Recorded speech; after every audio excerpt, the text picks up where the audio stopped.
The following program may contain language of an adult nature. Listener discretion is advised. Views and opinions expressed on the following program are those of the hosts and guests, and not necessarily those of the staff or management of alltalkradio.net. We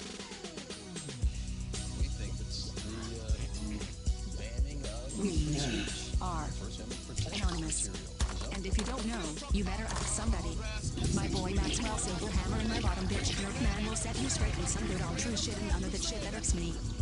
Hey Maxie baby, I still got them videos. You fill my cereal port perfectly. Bitch.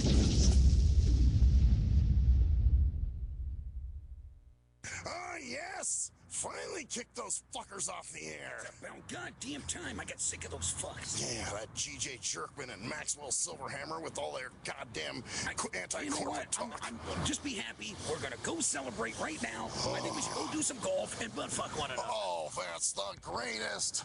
I'm ready. Hold on. Go get in the car here.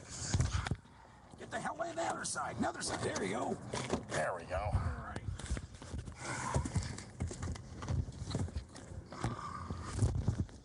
Oh, this is a great day. I'm gonna start it up now. You ready? These bastards. Let's go. Yeah. Bora Bora, here we go.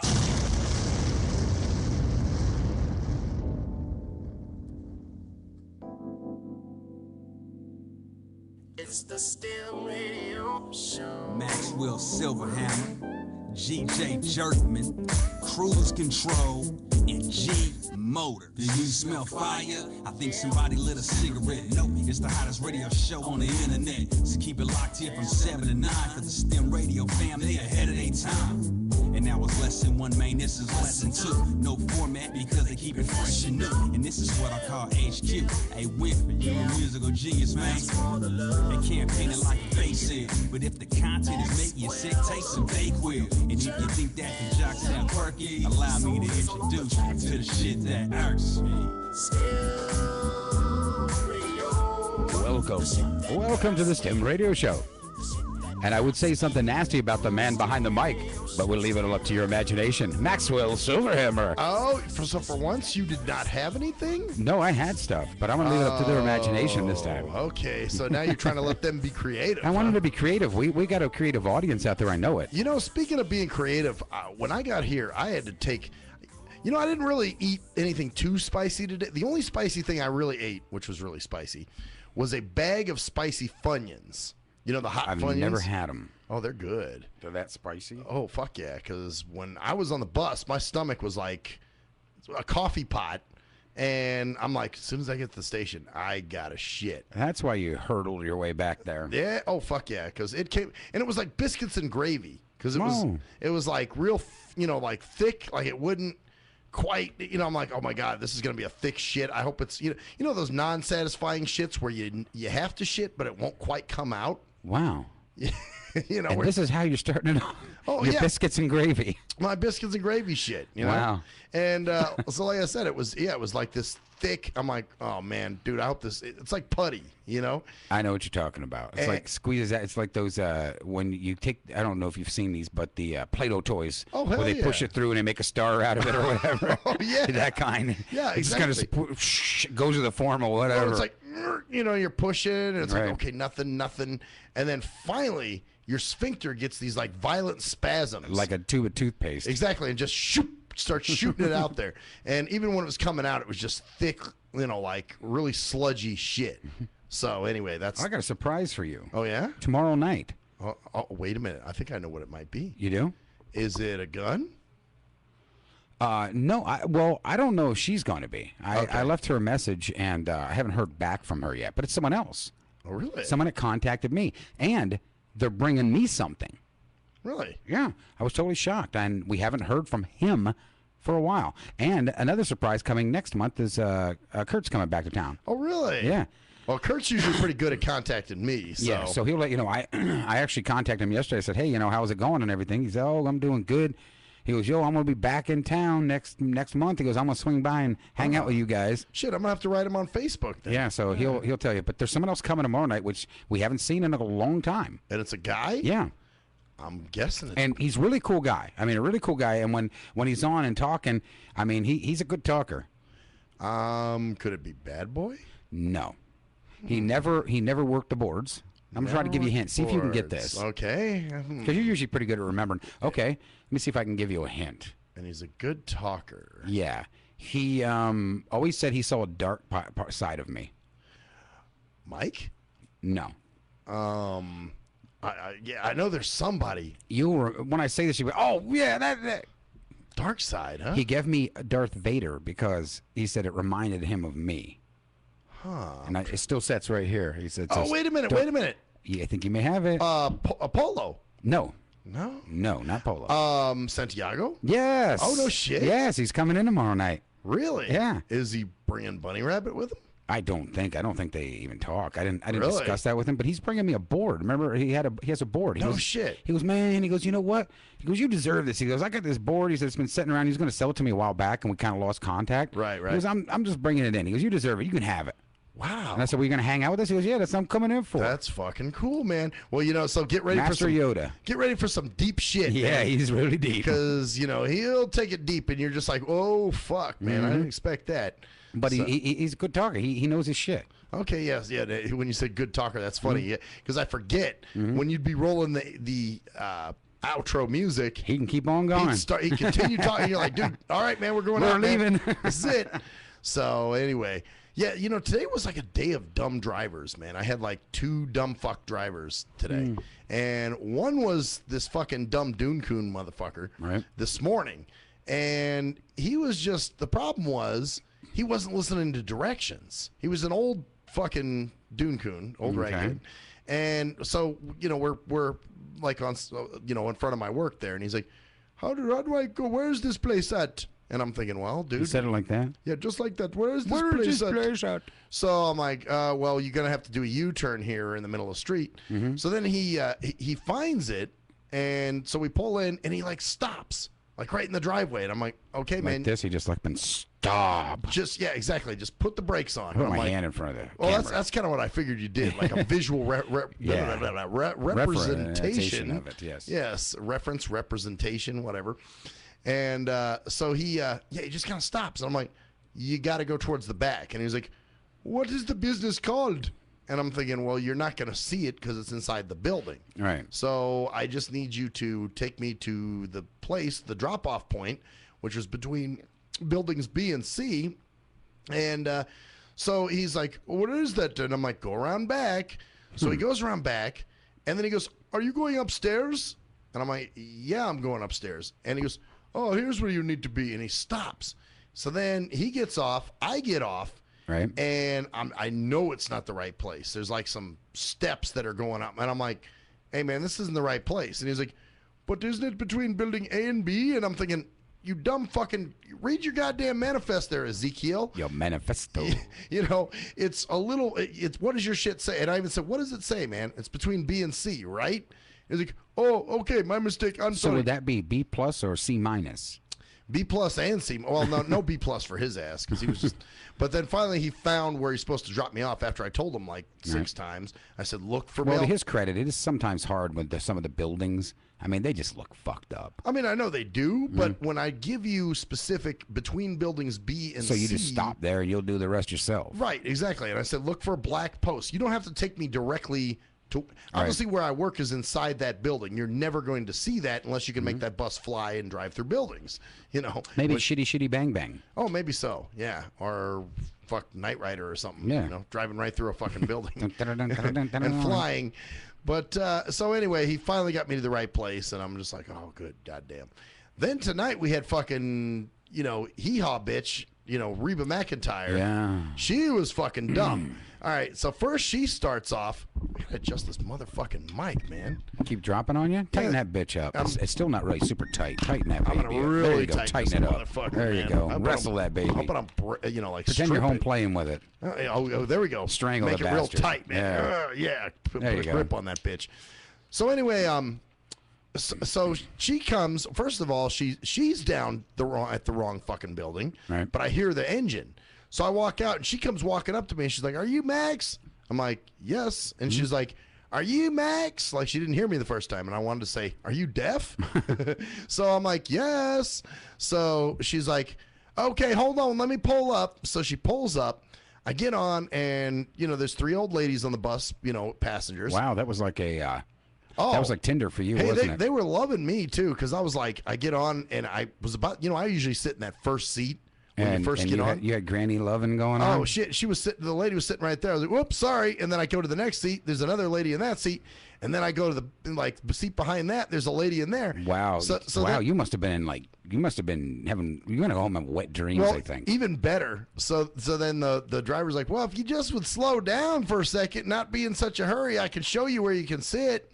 And I'm like, "Well, thanks. I just I just bumped into 3 old hot chicks. Yeah, exactly. For you, that was like And then board of. Then the driver says to me, "Well, you want me to?" She was like, "Here, let me put your seatbelt on." And I'm like, "I can do it." And she's like, "Okay." This one that dropped you off tonight? Yes, that was that one that. Well, you could tell she wasn't that swift. Yeah. And I made a joke about, "Oh, you just want to reach across my crotch." And did you tell her that? That's what I said. I did say that. You were turning into a perv. You haven't had it for a while. Oh yeah. And then then these old ladies go, "Yeah, she might like that though." And she was like, and then the one old lady was like, "But then again." So wait a minute. Let me get this straight.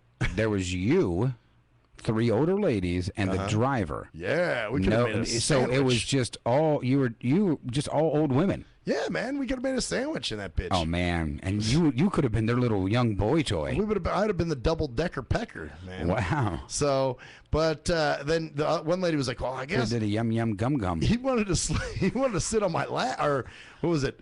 Yeah, he could have sat on my lap, and she was like, "I guess we don't mind because we're all old." And this lady that was sitting to my right in the other seat, she was like, "I wouldn't have minded at all." She was a black chick. She was like, "I wouldn't have minded at all." And I'm like, and colors too. Oh man, in living color. Damn. Yeah. So anyway, we go and we drop the one woman at her apartment. The other 2 were going to the same place, wherever it was, like church or something. Oh, okay. I don't know where the fuck they were going. But then the fucking Reba McEntire bitch, the driver, she's talking to me the whole way. And she's like, "Yeah, I used to drive 18-wheelers." And I'm like, 18-wheelers? She was like thin and really kind of. She didn't put me in mind of a 18-wheeler. She said she driver. drove diesels, drove 18-wheelers because she was telling me about the semis and the this. And Maybe then she did porns and she said 18 squealers. 18 dealers. Maybe she's a Drug, tweaker yeah, bitch. you don't know. Maybe you just misheard it. Yeah, maybe so. So then, she made some other dumb comments. Oh, she was talking, just different dumb shit. And so at one point, of course, she had to make a radio. "Oh, you're going to the radio station?" I'm like, "Yeah." And she was like, "Do you play the music?" She said, "Oh, they call me Master Be Sick." Fuck all that. My name. I'm bringing out a new album. Yeah, dog. I'm spitting chunks. Since to drop my fit, no. So, she was like, "Do you play the music?" I'm like, "No." So she thinks you're a DJ. Yeah, I was like, "I do talk radio," and she's like, "Oh, okay." And she's like, "So where is it? Like around all the other radio stations?" And I was like, "Like on Radio Row?" And I'm like, "No." You know what? This bothers me. Oh yeah. The fact that you could be a DJ, but you're not. I know. And it bothers me that that's not going on. So what I'm going to do is... You're going to give me a chance? I'm going to give you a chance. Let's give you a break into your... Because all these women seem to like this, and they may be listening tonight. Okay. Even though I'm talking shit about them? Even though you're talking shit about them, they may be listening. So what you're going to need to do is you need to impress these women. All right. Okay, so I'm going to find you a song here. All right. Okay, let's see. Let's do something for you. Now I'm not going to tell you the name of the song. Careful that YouTube doesn't fucking. Yeah, I'll look for something that's probably pretty much easy play. Make sure I know it too, man. Oh yeah, it would probably help, wouldn't it? Here we go. I know one you're going to know. Okay. Okay, you ready? Yeah. You're going to be a DJ right now. All right, I'm going to get my DJ on. You ready? Yeah, because now you can tell her, yes, I want to play my music. All right, here we go. I'm playing the music. Here we go. All right. DJ, come on, talk it up. I don't know what the fuck that is. Kuiper. Oh, it's Kuiper. All right. Here we are on alltalkradio.net. I'm Maxwell Silverhammer in the Nighttime Drive, and here's Kuiper Tic-Tac-Toe.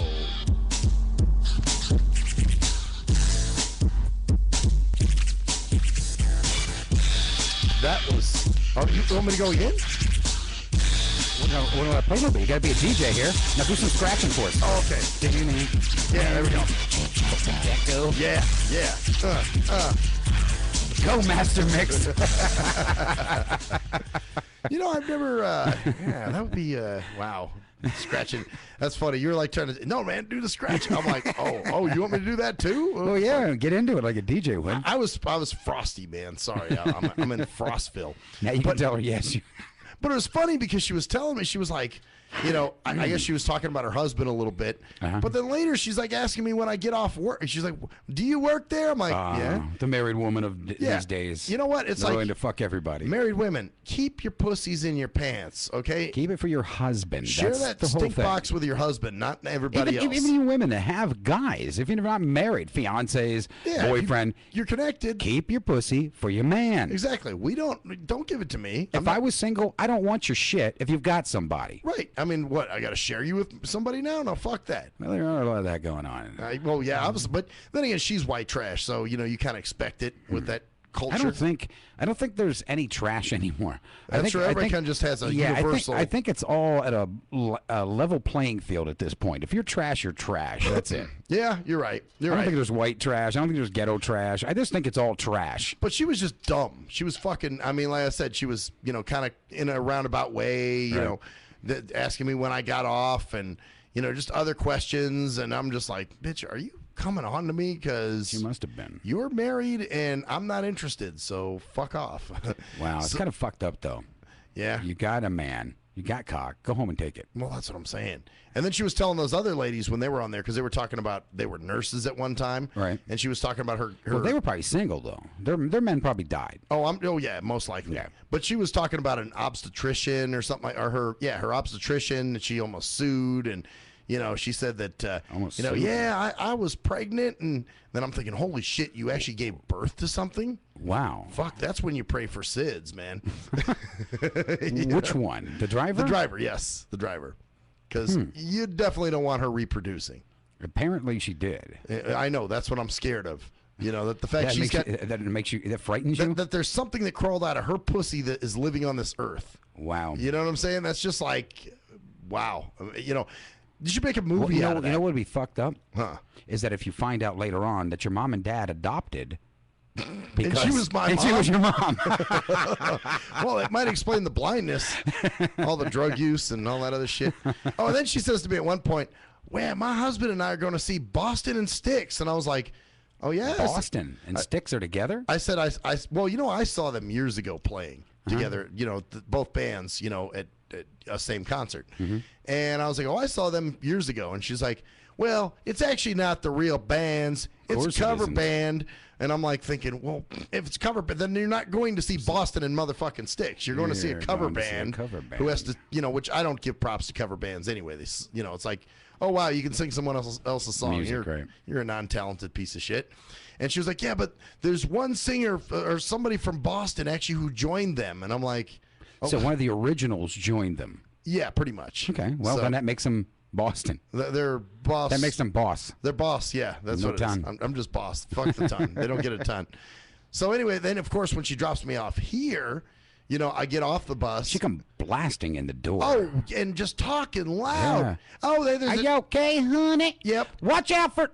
I'll move you. Come here. Yeah, and she was like, there's a chair right there. Well, you heard me tell her. I was like, I know. Yeah, she goes, there's a chair right there. You can sit. I'm like, why is she screaming? Like, shut your fucking... You're blind. You're not fucking deaf. Well, but this is the dumb trailer trash fucking mentality. I was like, wow. Like, well, I'm dumb. My brother's really my father. Well, we got a couple minutes before commercial, so I'm going to make an announcement. Okay. What's your announcement? Well, I got to let people know that I'm going to be leaving the show for a little while. Oh, that's right. Yep. Jerkman is stepping off, man. I'm stepping down at the helm of All Talk for a while. Fuck, nigga. Yeah. So you don't know when that's going to happen, but pretty soon. No, it's working its way. I mean, it's already taken the course of where someone else is taking over the station, and I will be I'll be consulting and helping people learn some things that need to be learned here. But I won't be on so much. Well, if I mean, pop in and out. I mean, obviously, yeah. If you're gonna pop in, you can now just be part of the show and sit over here. I can. I don't have to be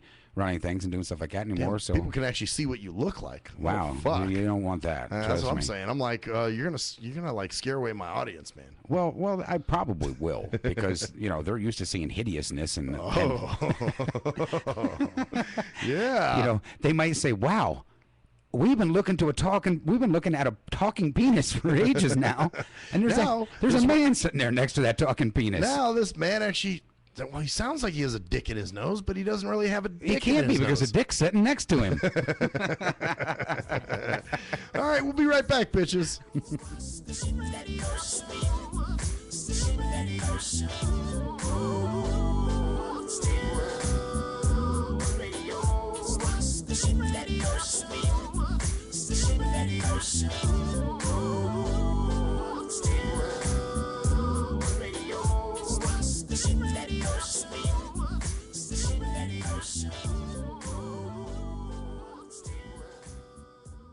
If you're a fan of hip-hop and R&B, join me, the Bruh Ren, for a full non-stop hour of back-to-back slappers. Back-to-back slappers. Where the playlist spans from genres like R&B, soul. R&B, soul.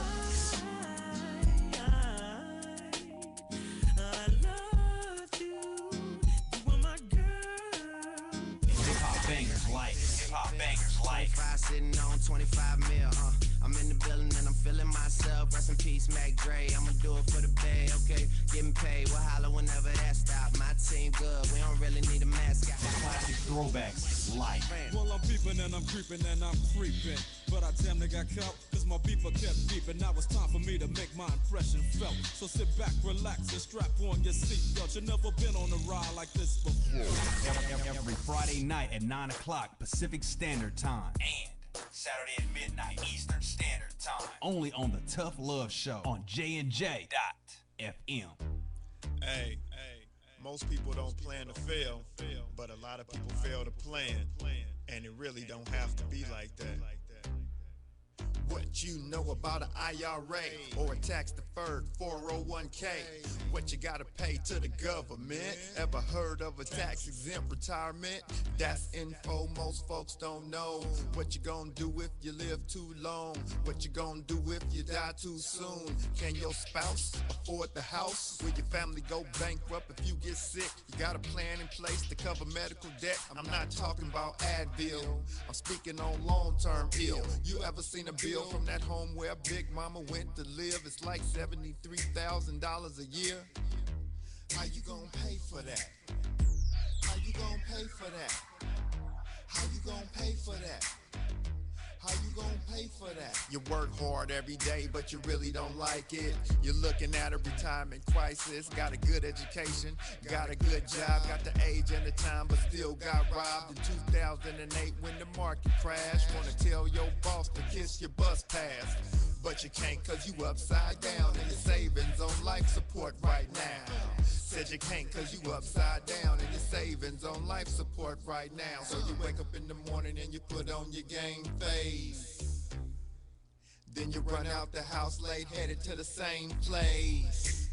On the bus like I'm stuck in your car like I'm stuck. What you need is a solution, more income and less confusion. What you gonna do, where you gonna go, who you gonna talk to get the info and get money? You can talk to me, you can talk to me, we got what you need, or you can join the team. Build yourself, then build your wealth by sharing what you learn with somebody else. Each one, teach one how money works. Stay compliant so nobody gets hurt. Move like a union, be ambitious. We all independent, follow the system. Move like a union, be ambitious. We all independent, follow the system. Hey, this is Travis. This song was recorded to get your attention. I have some powerful financial information that you should hear. The things that you need to put in place for a solid financial foundation in case you live too long, die too soon, if you become disabled or need to go into a home, or if you simply need access to a tax-free supplemental retirement or emergency fund. We have the information to put these proper plans in place in case any of these things happen. Contact me at my email. That's TKEETONWFG@gmail.com. That's TKEETONWFG gmail.com. Let's set up an appointment, sit down at the kitchen table or coffee shop somewhere. I'll show you the information. If you have the need and the means, let's get it done. Or if you're looking for a business with a great compensation plan and a proven system, you should join the team. I know this business isn't for everyone, but it's one of those rare situations where if we all follow the system, it can be a win for all involved. The companies win, the clients win, or the families win, the brokers win. We're entrepreneurs, we're our own bosses. Everyone is a broker. We can make good money and travel around the world on the company's dime. Let's at least try to do it. At last, the wait's finally over. Be Sick returns from a long hiatus with a brand new album entitled Mr. Zero Tolerance. Available for digital download only. Be Sick's no punches pulled approach on the mic gives listeners what they want, as well as gives the rap game a well-deserved kick in the ass, with such hard-hitting gems as the title track, Mr. Zero Tolerance. Mr. Zero fucking tolerance, you think that you're fun. My tongue's replacing the gun, my toleration is none. Fucking Buster and a bitch. Or the laid-back, fun-filled street anthem entitled Change of Pace, featuring Ghosts. This is something to bump as a gift to the haters. So turn it up loud just to piss off your neighbors. And if you out rolling, you be getting a ticket. And if you Straight to the guts, blind to the facts. Blind to the facts that your mind's in a trap. Blind to the facts that with time we adapt. Blind to the facts of what you don't understand. Blind to the facts by the media scans. Blind to the facts of what you read in a book. Blind to the facts of Download your copy today of Mr. Zero Tolerance from www.cdbaby.com or go to www.cdbaby.com/cd/bsick2. Download your copy today. Keep the realness in the rap game. Yee! What up, though? It's the undeniable JT Money, a.k.a. the Bitchizer, and you tuned in to STIM Radio with Maxwell Silverhammer and GJ the Jerkman. Heavy that. And guess what? They hate hoes almost as much as I do. So don't sleep on these cats. And speaking of sleeping, don't forget to check out my new single, Hustling, from my new project, Morning Wood. It's going down heavy, baby. And speaking of being out, I'm out like a busted traffic like you already know. Get him, Jay! We think it's the banning of We are anonymous. And if you don't know, you better ask somebody. My boy Maxwell Silverhammer and my bottom bitch Nerf Man will set you straight with some good all true shit and none of that shit that irks me. Hey Maxie baby, I still got them videos. You fill my cereal port perfectly. Bitch.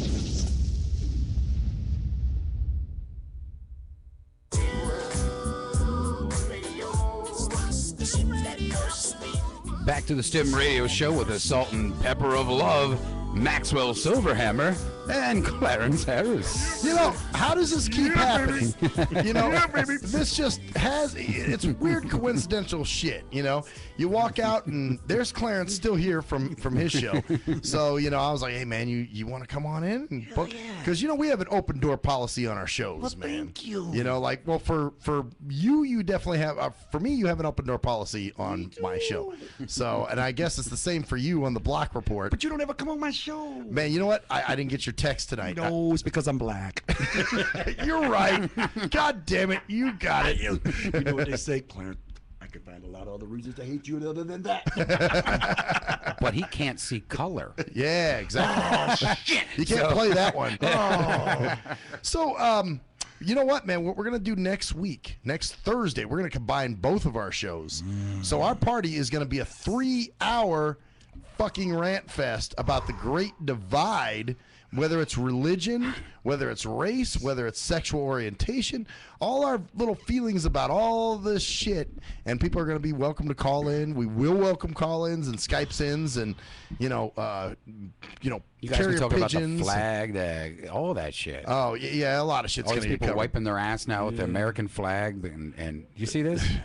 What? You didn't see this? I Yeah. didn't see that. There's a black lady that started this revolution. Oh yeah. She jammed it up her ass and wiping her ass with it. Wiping your ass with the flag. Dude. Yeah, shitting on the flag. That they're starting to. You remember they used to do the challenge? They call this I think it's the flag challenge or something. When they did the Great. You like the ice bucket challenge or Well, whatever? now they're doing it where people are just shoving the flag between their ass cheeks and shitting and wiping with it. Max, I'm getting jaded. I'm getting so fucking jaded, dude. Wow. I really am, dude. I really am. I mean, man, This is sick. This is so sick, dude. I mean, okay, at the same time, no, I will say it is freedom of expression. Yeah. If you hate the flag, then all right, that's good, but, fuck, don't live here. You know what I'm saying?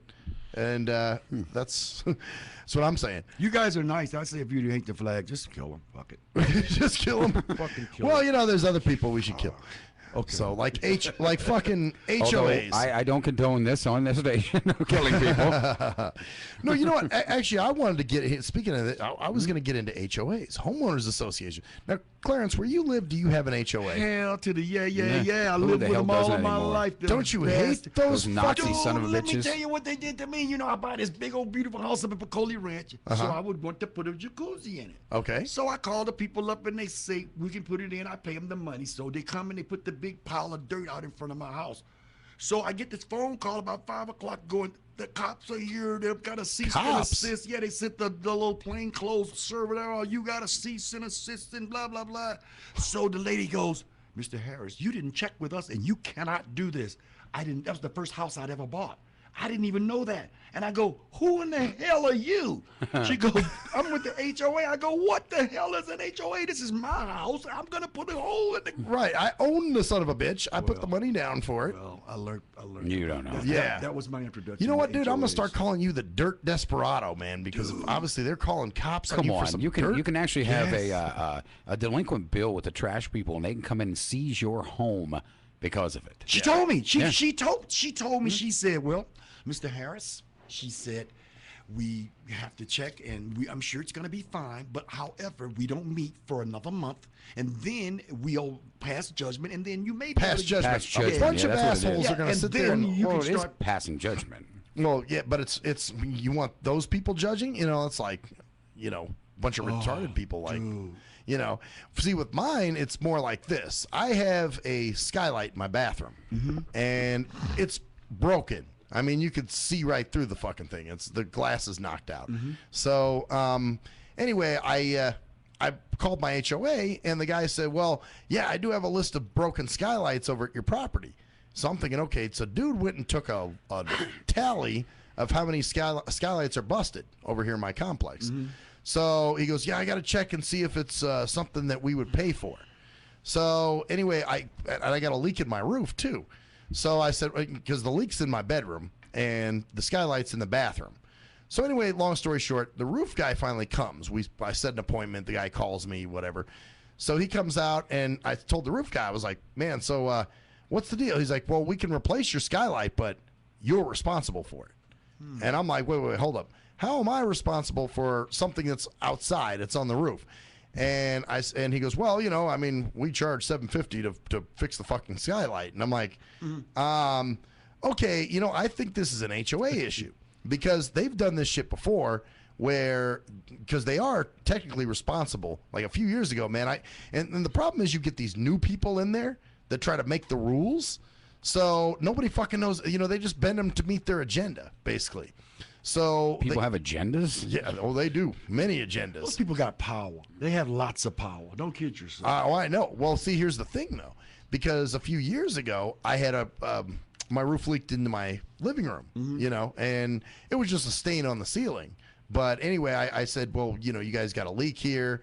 You got to fix the roof. Well, we'll fix the roof, but the ceiling is your responsibility. And I'm like, no, I've lived here for quite a while now, so you guys have fixed the ceiling in the past. And he's like, oh, no, we're not responsible. You have insurance, don't you? I'm like, well, yeah, I got insurance, but, I don't think they're responsible. So anyway, I had my insurance adjuster guy come out, take pictures, look at it, go up on the roof. He goes, no, this is the HOA's responsibility because it's negligence. You got broken tiles up there. You got leaves and pine needles clogging up the gutters where the water normally drains out. So, this is on them. So I told them that, and they're like, no, we don't pay for that. So I had a sheetrock guy come, and so I paid for the shit myself, right?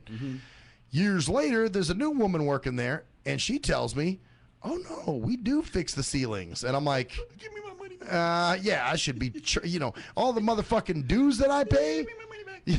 Yeah. So I'm thinking it's the same with the skylight. I'm thinking they actually, because why would he be making a tally of busted skylights if it's not their responsibility? Right. You know what I'm saying? What would be the reasoning? Right. There is no reasoning. It's because, hey, we got a bunch of busted skylights. If we really absolutely have to fix them, we will, but we really don't fucking want to, and we're hoping that the residents are all dumb enough.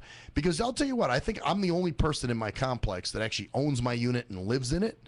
Because the most of them are owned by rich Asians that live in California, and they're just like, "Oh, okay, I pay, no problem." Oh, and they're just I pay no problem. Is that how they talk? Yeah, they're like, I pay no problem. I pay no problem. No, okay, no problem. I don't want no problem. I pay the bill.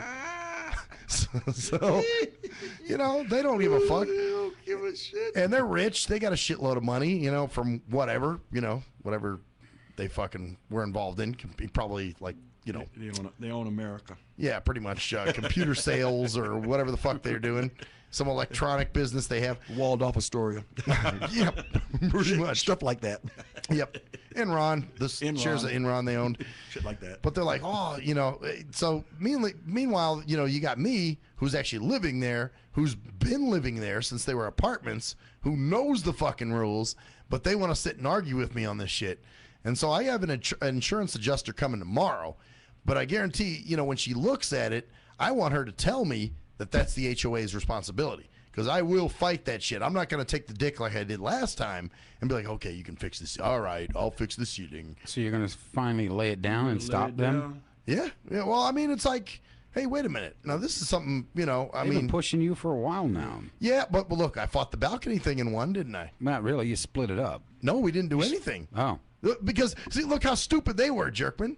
Here it was. We said, okay, me and the dude downstairs can split the bill on the wood on the balcony. And they said, no, you're responsible. See, that's the other thing. He's probably some rich Asian that throws them a couple extra bucks. So they leave him alone and say, oh, yeah, no, it's all your fault. You live upstairs. It's your wood, even though it's his awning and my balcony. But which to me still never made any sense. No, and so when I got Miller involved, that was the attorney dude I used. He was like, you know what? I'm going to make him rewrite their CC&Rs. If it is in fact your wood, then that fucker can't hang flower pots or wind chimes from that shit without getting your permission. Those people are so freaking rich, dude. What do they do with all those dues and money and stuff that they get? Pocket it. They go to Bora Bora and ass fuck each other, and God, geez. That's what they do. That's a lot of dough they take in. Where does the money go? You can only spend so much money on landscaping and general cleaning in the fucking complex. It doesn't go to. It goes to them. I've been to those property management offices. They're insane. Everything's all plush and, nice and clean and immaculate. And, it's this huge office with like 50 motherfuckers working in it. I'm like, dude, this is insane. I don't know if you've ever gone to your property management office.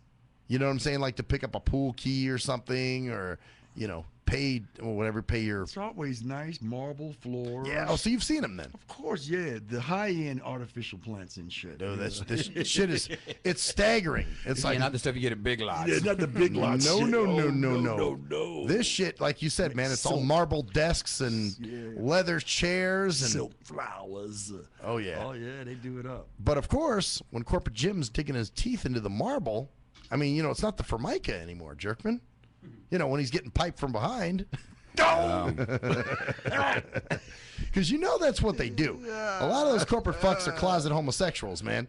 They'll say, oh, I wouldn't hire a faggot. And then they're in the back getting their colon torn out like, walls are getting ripped out of a brand new hotel. They say there's a lot of that shit going on in Atlanta. They say there's a lot of double digging down in Atlanta. Oh, yeah. So many a lot of married men that are... Oh yeah, well it's what they do. The DL is they they married, they got children. Oh yeah, they live a corporate lifestyle, and they've got the wife and kids, but yet at work they're pounding their fucking corporate colon cramming companion in the ass. Wow, can you say that again for us? Corporate colon cramming companion? Yeah. Corporate colon cramming companion. Cramming. You got to keep the cramming. Did you make that up? That's yes, I did. That's fucking good. Dude. That's alliteration. That is good. That is good. Thank you.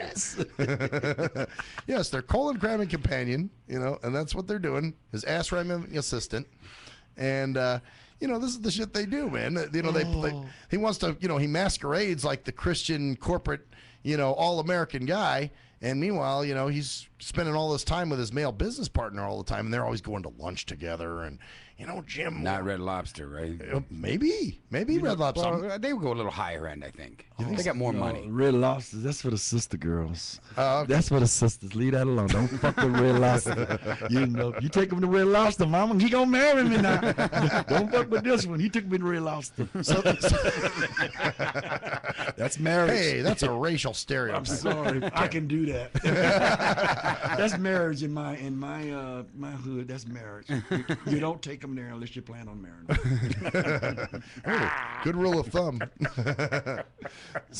So, but it's just crazy, man, because they're just ripping money, and like I said, they all interpret the fucking rules differently. I had one guy, when they first went condo, and they first put in the gates, and I came down because I thought I heard my bus, and this guy walks up to me. I said, "Hey, did you see a paratransit bus?" And he was like, "No, but I need to talk to you." And I'm like, "Okay, about what?"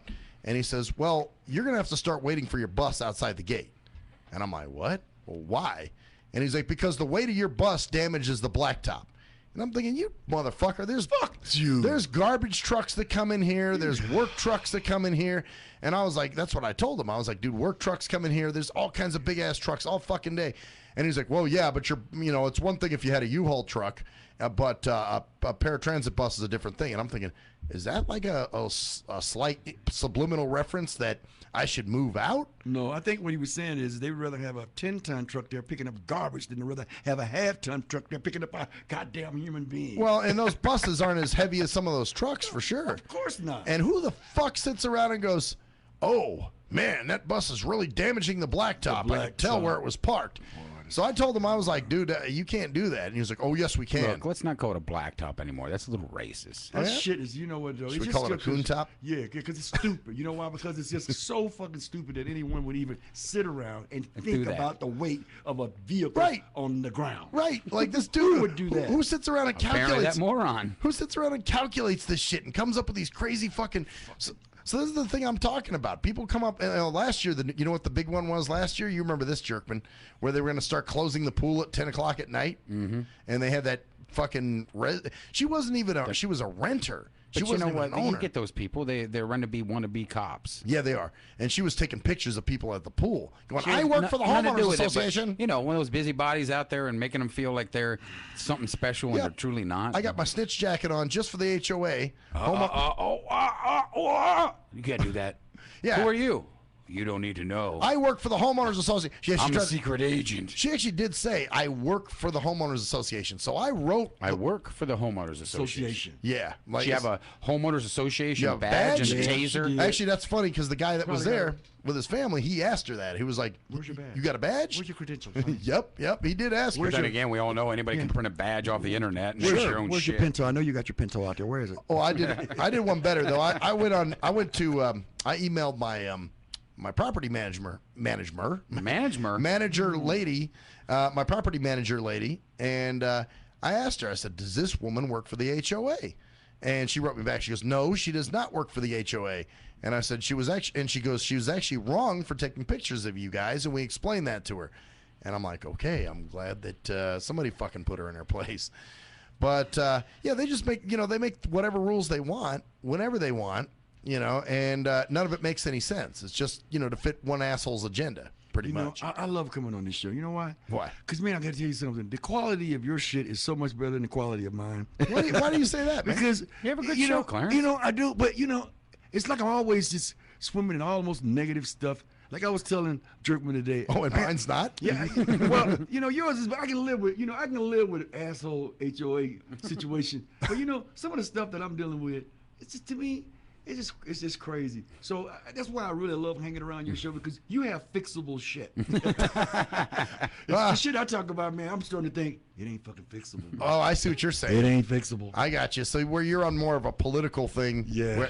Well, his is touching down on subjects that are just downright fucked up. Just fucked up. I mean, like, you know, the abortion clinic selling baby parts. Yeah, I mean, that's some really twisted. You go deep on them, man. Yeah, I know, man. But anyway, let's talk about the HOA stuff.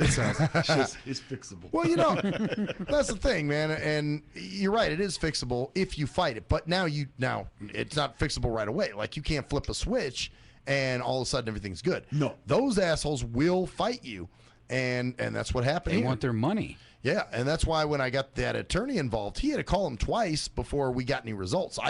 Basically, there was no, sorry, Mr. Silverhammer, we didn't mean to bother you.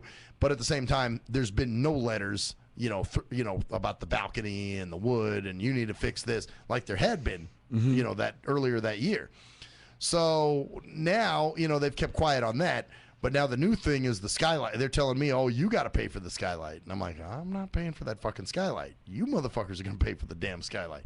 Like I said, you walked around and made a tally of broken skylights. Why the fuck did you do that if you guys weren't responsible for them?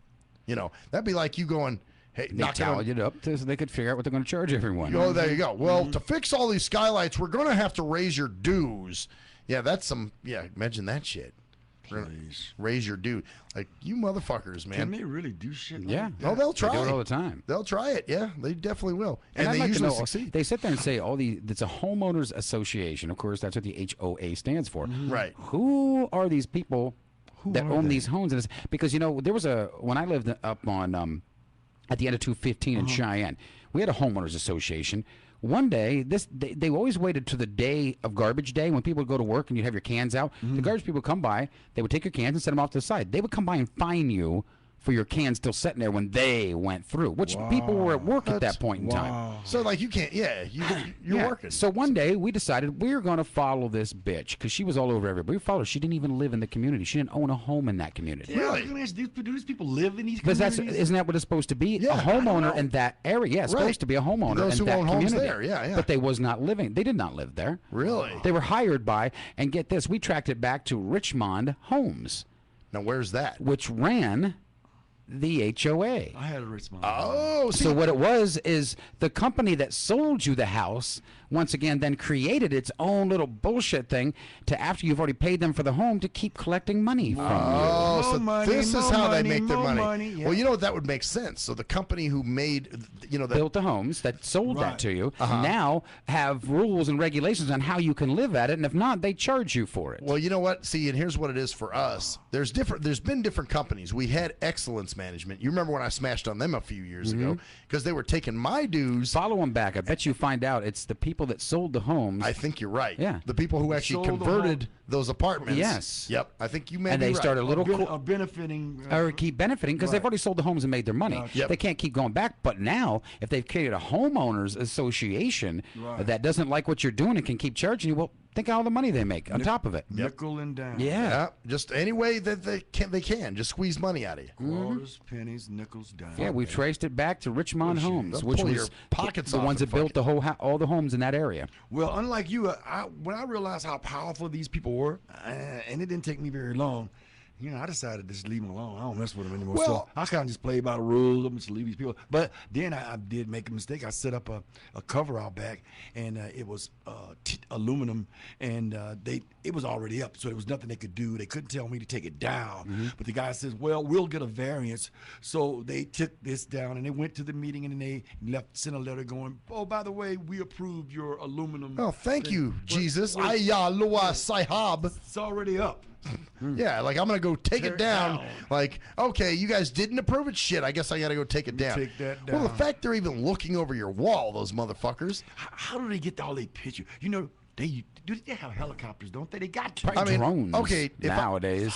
If I was How do looking, they get that information? if you or me were looking over someone's wall and taking pictures, don't they call the police? They're allowed to do they think they're allowed to do anything. That's they what I'm damn well saying. please. But you know what? The only power they have truly is that once you sign that contract with them, you don't. I mean, you're not going to live there if you don't, because they won't allow you. But if you don't sign a contract with these pieces of shits, you don't have to worry about that. Well, see, I signed all that stuff, and you know, when you're buying a house, you know how excited you Yeah. are. You know, Oh, yeah, just the yeah. homeowners association, Yeah. they're gonna here take care of you. They're gonna make sure We can nobody come in and have sex with your wife Yeah, twice a yeah, week, yeah, and you yeah, don't read yeah. any of that. Your next door neighbor will never Nope. be able to paint his house Yeah, orange. yeah. Don't worry about that. Oh yeah, Yeah. Well, the one that kills me is they can actually sell your house from under you. Like if you don't pay your yeah, dues. they can sell it. She told me that. They can. You don't pay their extortion money. They own your fucking home. She told me that. I couldn't Amazing, believe it. isn't it? Well, see, and what's funny, My house. what I started to say earlier, Jerkman, was remember the balcony thing? Remember when I said, well, I'll split it with the guy downstairs. Right. We can 50-50 it. They didn't go for that either. You know, they said, no, you're responsible. It's all you. He doesn't have to pay. And so that's when they fucked themselves. It was like, okay, you know, him and I could have joined, probably because he wasn't going to pay. Probably not. Because, again, he is Asian. So they were looking to extort the money from one person. Yep, and the fact that I live there, I figured, you know, they probably, because like You're I a said, blind guy, so you don't want to cause no trouble. right, and he's a You're slow. disabled. Look at he you. lives in California. And he's like, oh no, I don't live there. I don't give a fuck what I mean, happened. every time I've seen you walk in here, I feel pity for you. So don't you? I mean, how could you not? You know, No, they come for guys like him. they do, Fucking- and that's what I'm Yeah. saying. I'm making fun of it, but they truly do. Yeah, they do. That's the mindset. Yeah, He's it's the actually mindset. showing the it's mindset of, Yeah. you know. How if here's what they figure. How much fighting these guys got? Yeah. Yeah. You know, a couple of letters here, maybe one fight, and then Yeah. they just roll right He over. bows down his whole life because he's disabled, Yeah. so we can He'll just roll right over. he'll roll over sooner or later. here. Actually, it's funny because the attorney I was using actually played that card. I was like, Right. dude, you went there? He was like, oh, fuck yeah, I went there. And basically, he made some comment to them about, you know, you're harassing someone who's disabled and blah, blah. And, you know, I really don't like when people do that, but fuck, if it's going to help me, Yeah. you know, Yeah, I'm you like, take it. okay. See, I'm fucked. Yeah, I'm, Yeah, I'm you a got- white guy. I don't got no disabilities. I don't. Man, you got I'm nothing. fucked. You I'm can't- telling you, I man. can't call anything. You can't even get free cheese. I can't. I mean, And it's good cheese. I've tasted it before. you know what's fucked up? Is you do actually have an illness, you know, but I yet got a life-threatening illness, Right. and I can't get a damn thing. right, it's not seen as a disability. Like you aren't pitied the same way someone like myself would be. No, you know what? That's kind of fucked up. You know, I am not. up. Nobody gives a shit. No. I mean, they truly don't. It's like, Like, it's dude, like, this man's okay, dying, goddammit. What the I've got fuck? some major problems here, and they're like, hey, sorry to hear that. You coming to work tomorrow, right? yeah, and make sure you got my money. Yeah. You got my money. You know, you feel like the chicken. Remember the Mac? Yeah. The one part where she comes up to Goldie and she's all fucked up, and she's telling him that they beat her up and raped her, and he looks at her and he's like, "I don't give a shit what happened to you now. Get out there and get my money. Get." Yeah. And she shoos her away. Well, whatever happened to that? I guess there's so many people nowadays because when I grew up, someone that had a disability, obviously, you were there to help them or whatever, and you didn't feel sympathy, but you were there to know that if there was something that they needed, you did and helped them, if they asked.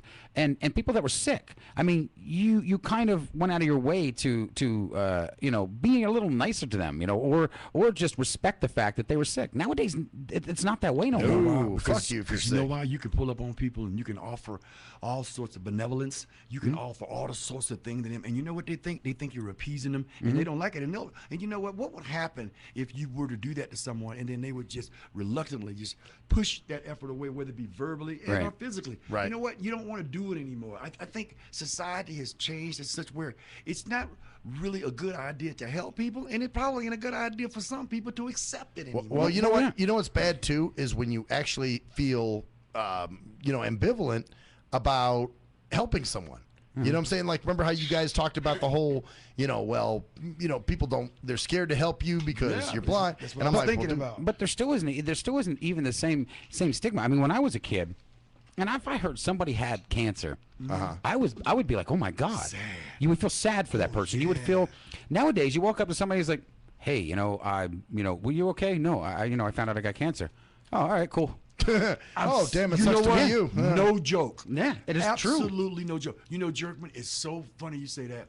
Y'all know I work in the medical business. Right. And let me tell you, man, I tell everybody that I know, man, when you get older and you're going to need the help of these fucking agencies and all these Yeah. things. Oh, God. You're so fucked, bro. I see the people all Oh, the time. yeah. Please, man, have something in place to take care of because people don't care. Nope. No, they don't. They don't care. Nope. No. I know, because I was talking to a lady today. She was telling me her mom's in an assisted living facility, and she's like, yeah, now they're all of a sudden somebody bought it, so they're changing everything around, and it's really driving all of them nuts. And it's like when my grandma was in memory care. What they did is they were going to start doing, some new company bought the facility, so they're going to do remodeling. So what they did is they actually they forced people to be roommates. Now you're talking about people with Alzheimer's and dementia being roommates. So, wow. My grandma got put in with this lady who all she wanted to do was lay in bed, didn't want the windows open, didn't want the shades open, so she had Alzheimer's, or she had Alzheimer's, obviously. So, yeah, they all have it because it's memory care. So everybody in there has some But I mean, she didn't have the dementia, just Alzheimer's, right? Your grandmother had dementia. My grandma had dementia, although I still don't know the difference, but apparently. I can tell you. Can you? I'm an EEG technician. I work in neurology. Dementia is something so prevalent. It's almost, to me, not like a disease. I don't feel like it's a disease at all, because here's what I believe. I believe that and I know it's a fact, if you can take care of yourself long enough so you didn't smoke, you didn't drink, and you could get to your mid-90s, your brain's going to give. The brain just gives. That's Yeah. all. It's just something happens. I had this beautiful lady that came into my clinic to get an EEG. She was very thin, very beautiful, had to be 92, spoke well, very well traveled. And she said, son, I don't need this exam. My son-in-law out there got me here. He's an asshole, and I don't need it. But I didn't read her chart. So I went ahead and I did her EEG. We had a long conversation. She was so intelligent. I didn't think she was in there for dementia. So finally, at the end of the EEG, I read her chart, and I find out she's got dementia, and I read some of the things. And in reality, she's been waking up at 3 in the morning, walking out on the street, coming back home. So she's been doing a couple of things. So talking to her. She didn't talking to her, a very normal person. And I said to myself, Max, if we are fortunate enough to live that long and take care of our bodies, our minds will not outlast our bodies. That's all that is. Give. Yeah, something's got to give. And it's the mind. It ain't going to happen. It's not any a other dementia way. is not a disease to me. Wow. Well, okay, that's an interesting. Now I finally know the difference. We'll be right back, bitches. I want to let everybody know he doesn't know I'm on the air still, but I kind of feel bad for Maxwell. So we think he's got dementia and a very small penis.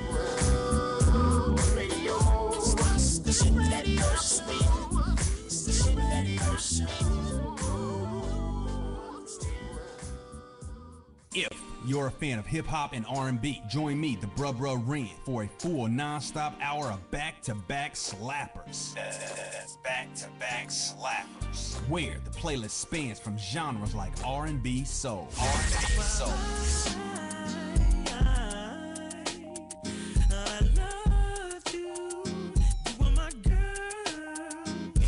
bangers like 25 sitting on 25 mil, I'm in the building and I'm feeling myself. Rest in peace, Mac Dre. I'ma do it for the bay, okay? Getting paid, we'll holler whenever that stop. My team good, we don't really need a mascot. classic throwbacks like. Well, I'm peeping and I'm creeping and I'm creeping. But I damn near got caught, cause my beeper kept beeping. Now it's time for me to make my impression felt. So sit back, relax, and strap on your seatbelt. You've never been on a ride like this before. Every Friday night at 9 o'clock Pacific Standard Time. And Saturday at midnight Eastern Standard Time. Only on the Tough Love Show on JNJ.FM. Hey, most people don't plan to fail, but a lot of people fail to plan, and it really don't have to be like that. What you know about an IRA or a tax-deferred 401k? What you gotta pay to the government? Ever heard of a tax-exempt retirement? That's info most folks don't know. What you gonna do if you live too long?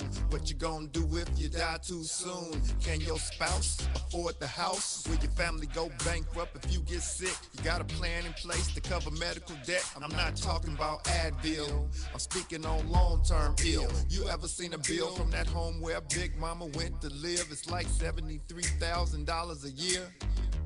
How you gonna pay for that? How you gonna pay for that? How you gonna pay for that? How you gonna pay for that? You work hard every day, but you really don't like it. You're looking at a retirement crisis. Got a good education, got a good job, got the age and the time, but still got robbed in 2008 when the market crashed. Wanna tell your boss to kiss your bus pass, But you can't cause you upside down and your savings on life support right now. Said you can't cause you upside down and your savings on life support right now. So you wake up in the morning and you put on your game face. Then you run out the house late, headed to the same place. On the bus like I'm stuck. In your core like I'm stuck. What you need is a solution. More income and less confusion. What you gonna do? Where you gonna go? Who you gonna talk to get the info? And get money. You can talk to me. You can talk to me. We got what you need. Or you can join the team. Build yourself and build your wealth by sharing what you learn with somebody else. Each one, teach one how money works. Stay compliant so nobody gets hurt. Move like a union, be ambitious. We all independent, follow the system. Move like a union, be ambitious. We all independent, follow the system. Hey, this is Travis. This song was recorded to get your attention. I have some powerful financial information that you should hear. The things that you need to put in place for a solid financial foundation in case you live too long, die too soon, if you become disabled or need to go into a home, or if you simply need access to a tax-free supplemental retirement or emergency fund, we have the information to put these proper plans in place in case any of these things happen. Contact me at my email. That's TKEETONWFG@gmail.com. That's TKEETONWFG@gmail.com. Let's set up an appointment, sit down at the kitchen table or coffee shop somewhere. I'll show you the information. If you have the need and the means, let's get it done. Or if you're looking for a business with a great compensation plan and a proven system, you should join the team. I know this business isn't for everyone, but it's one of those rare situations where if we all follow the system, it can be a win for all involved. The companies win, the clients win, or the families win, the brokers win. We're entrepreneurs, we're our own bosses. Everyone is a broker. We can make good money and travel around the world on the company's dime. Let's at least try to do it. At last, the wait's finally over. Be Sick returns from a long hiatus with a brand new album entitled Mr. Zero Tolerance. Available for digital download only. Be Sick's no punches pulled approach on the mic gives listeners what they want, as well as gives the rap game a well-deserved kick in the ass, with such hard-hitting gems as the title track, Mr. Zero Tolerance. Fucking toleration thinks that you're fun. My tongue's replacing the gun. My toleration is none. Fucking buster and a bitch. Or the laid-back, fun-filled street anthem entitled Change of Pace, featuring Ghosts. This is something to bump as a gift to the haters. So turn it up loud just to piss off your neighbors. And if you out rolling, you be getting a ticket. And if you straight to the guts, blind to the facts. Blind to the facts that your mind's in the trap. Blind to the facts that with time we adapt. Blind to the facts of what you don't understand. Blind to the facts by the media scans. Blind to the facts of what you read in a book. Blind to the facts. Download your copy today of Mr. Zero Tolerance from www.cdbaby.com or go to www.cdbaby.com/cd/bsick2. Download your copy today. Keep the realness in the rap game. Yee! What up, though? It's the undeniable JT Money, a.k.a. the Bitchizer, and you tuned in to STIM Radio with Maxwell Silverhammer and GJ the Jerk Man. Heavy that. And guess what? They hate hoes almost as much as I do. So don't sleep on these cats. And speaking of sleeping, don't forget to check out my new single, Hustling, from my new project, Morning Wood. It's going down heavy, baby. And speaking of being out, I'm out like a busted traffic like you already know. Get him, Jay! We think it's the banning of We are anonymous. And if you don't know, you better ask somebody. My boy Maxwell Silverhammer and my bottom bitch Nerf Man will set you straight with some good old true shit and none of that shit that irks me. Hey Maxie baby, I still got them videos. You fill my cereal port perfectly. Bitch.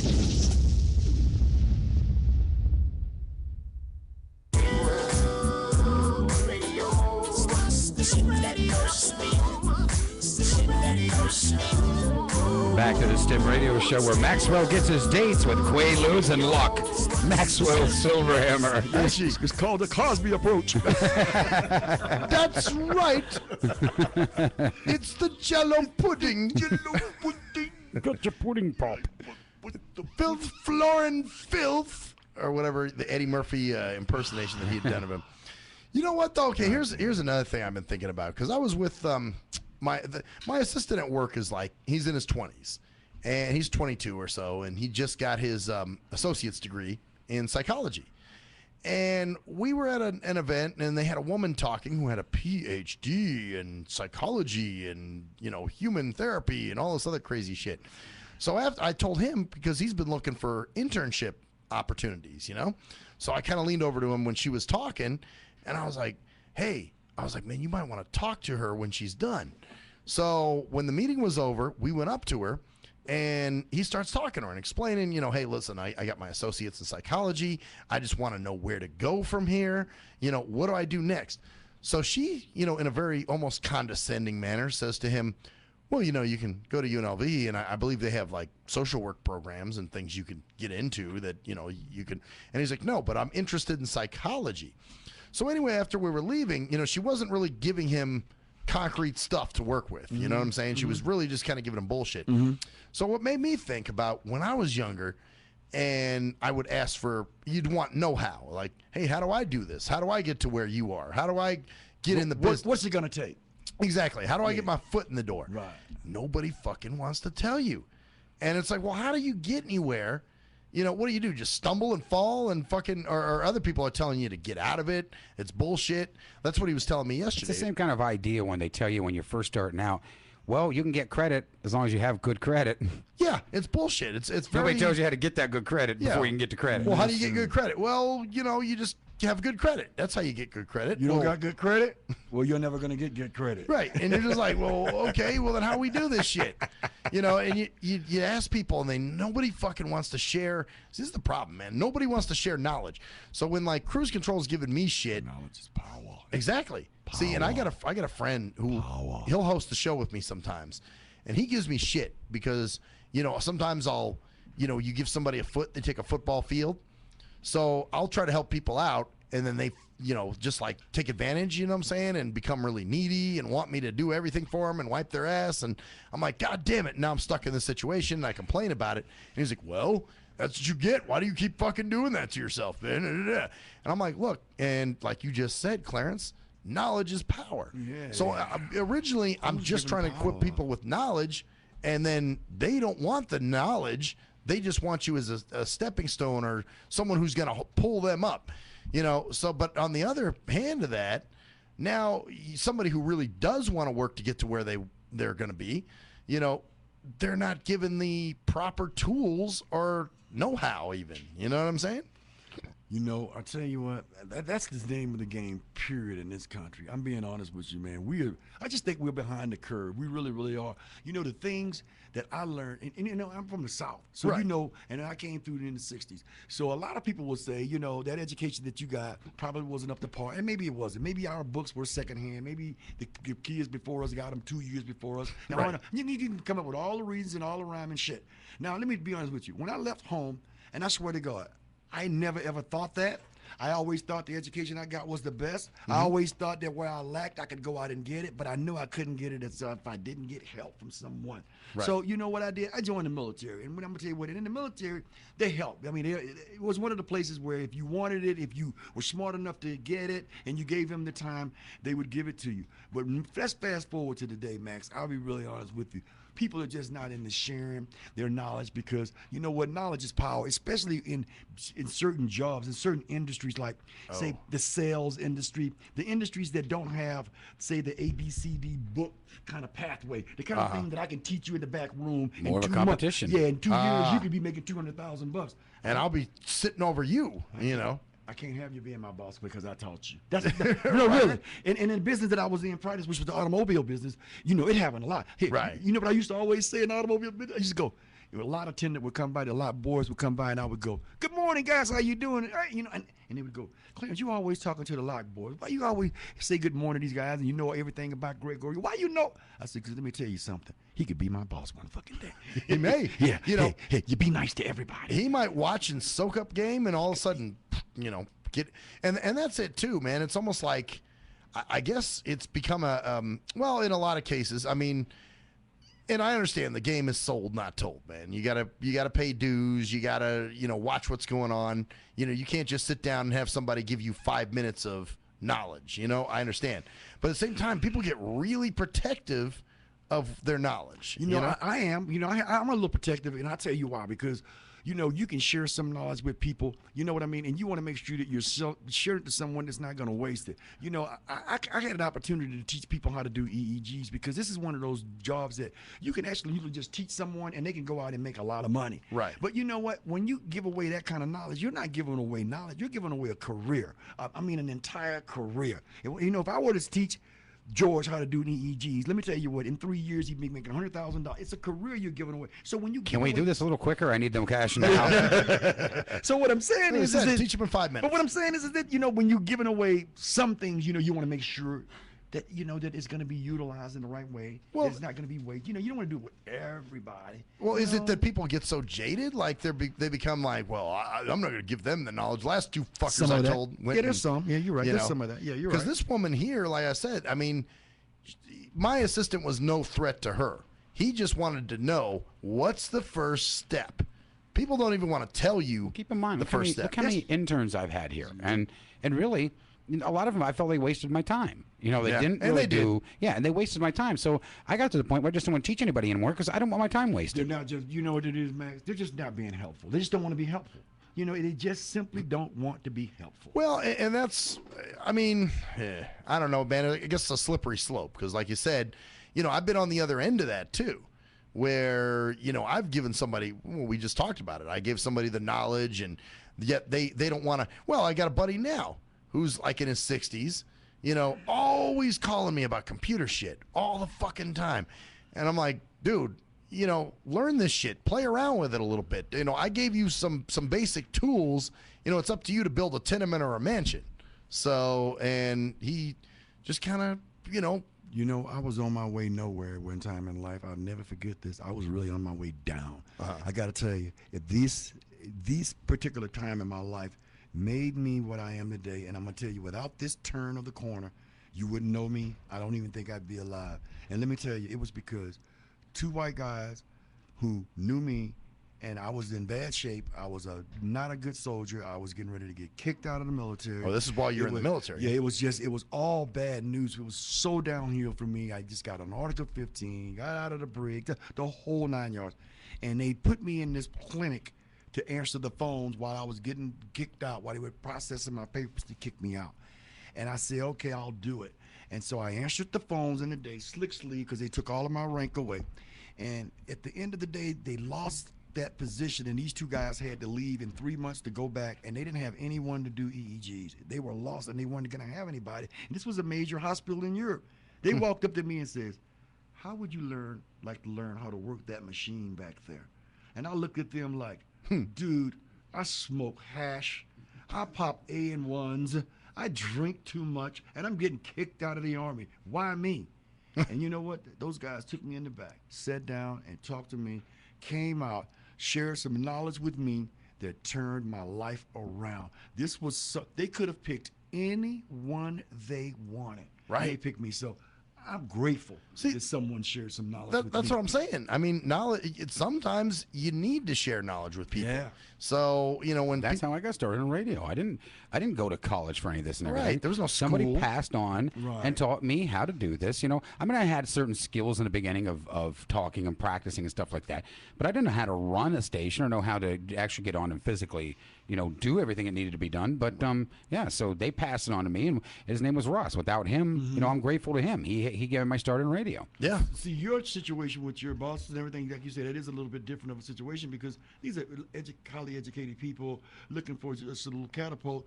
But, you know, in sales and what George is doing, these technical stuff that, you know, there is no college to line up to, where you really depend on the knowledge of one, two, even maybe 2 or 3 people to help put these different things together. Right. So that knowledge can be slow coming. Here's what I've also found out too, gentlemen. It's going to blow your mind. Sometime when you even have the money to pay for the knowledge, knowledge. They bring it to you slow.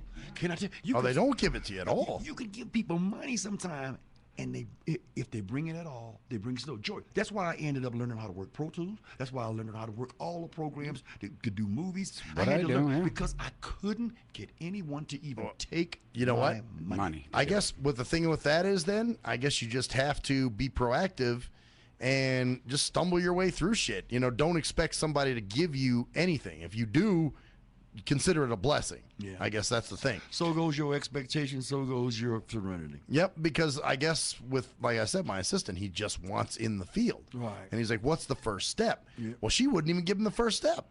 So it's like, okay, well, now, you know, where do I go with this shit? Do I throw it aside and go, well, fuck it?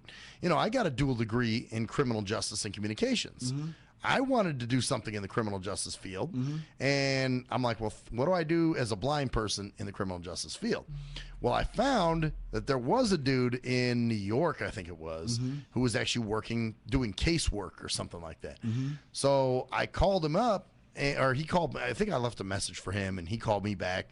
And when I was asking him, well, how'd you get in, man? What'd you do?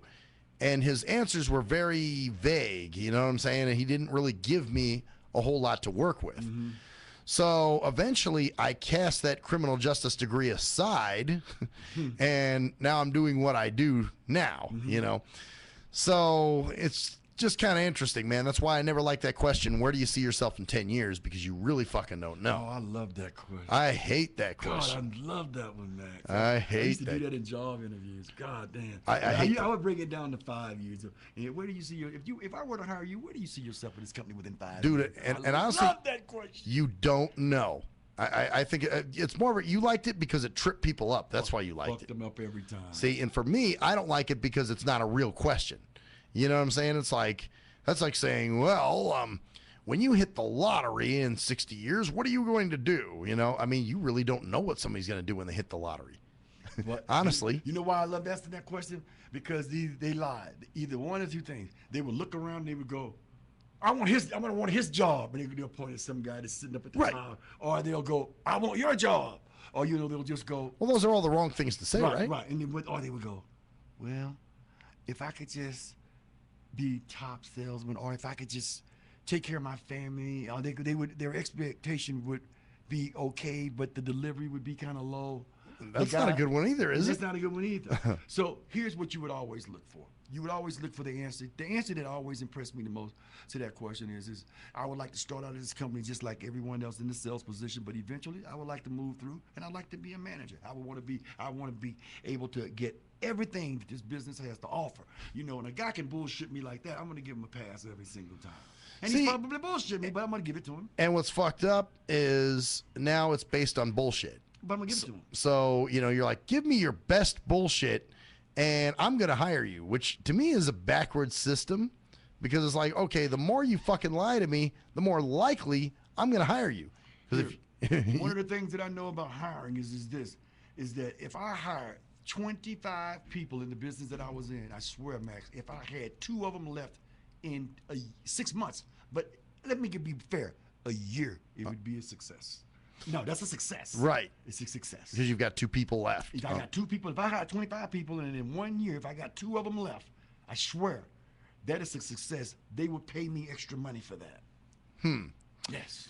Yeah, and that's a little, you know, the whole corporate world is just backwards to me anyway. Burn and turn, baby. Burn and turn. You know, and like I said, you know, the fact that the fact you're weeding people out or you're expecting people not to succeed and you're hiring people to fall off, you know, that's a little suspect. Well, follow me for just a second now. I mean, it's really quick. You say that, but those 2 that you have then become a part of what we call a core, which is the guy that's probably going to be around 5 more years. So then you go through another 25, and let's just say this time you get 1.